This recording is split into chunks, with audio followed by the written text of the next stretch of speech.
Let's be honest, building a top-tier tech team is one of the biggest hurdles any company faces. So today, we're going to break down a really clear, actionable plan for hiring the best Python developers out there in 2025. This quote right here, it really says it all.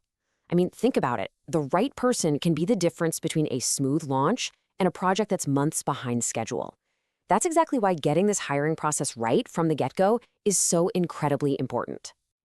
Okay, so here's what we're going to cover. First, we'll dive into why Python talent is such a big deal.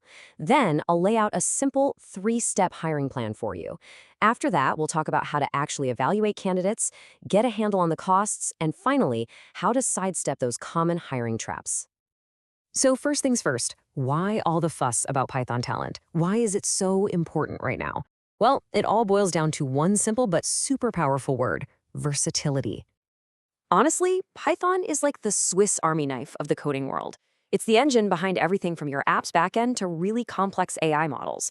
And what that means for you is that a Python developer isn't just some coder you hire to write lines of code. No, they're a problem solver who can pivot between all kinds of challenges, whether that's building a new feature or sifting through a massive data set.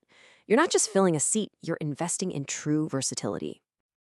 Okay, so the big question is, how do you actually find these amazing developers?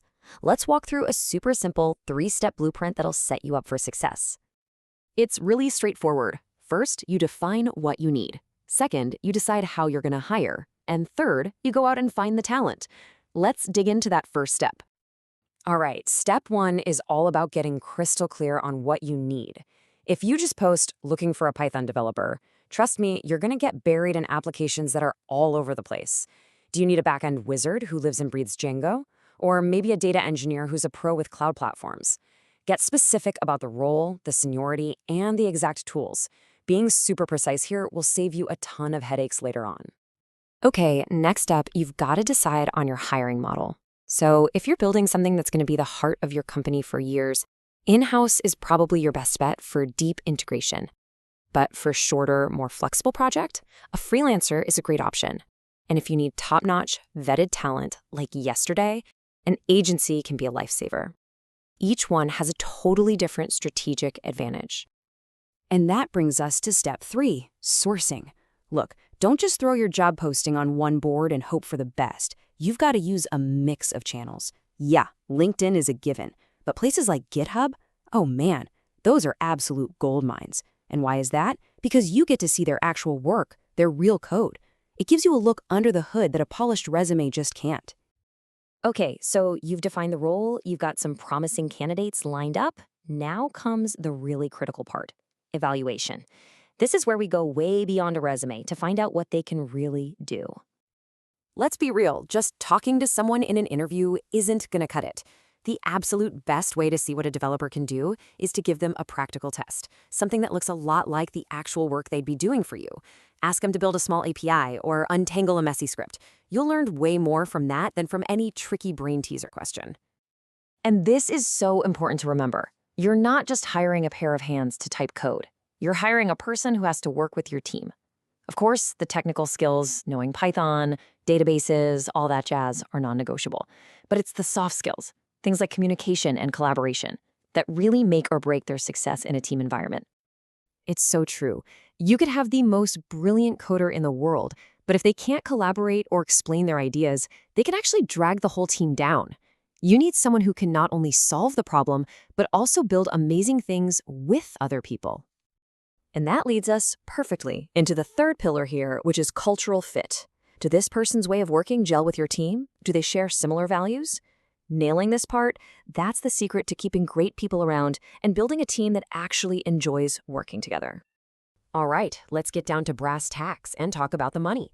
Because budgeting for a developer isn't as simple as just picking a salary number out of thin air.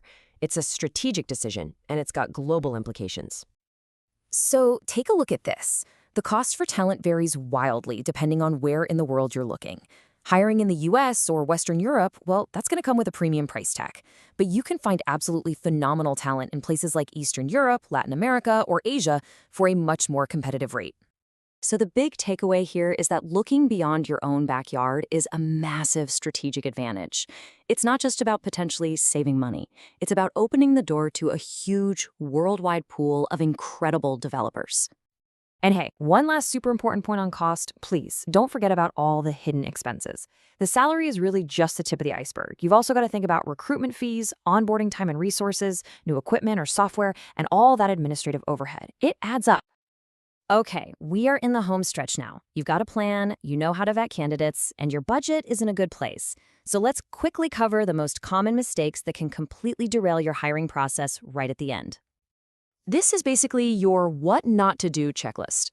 Unclear job descriptions, only doing interviews with no practical test, totally ignoring soft skills, and, this is a big one, hiring based only on who's the cheapest. If you can avoid these 4 traps, you're already way ahead of the curve.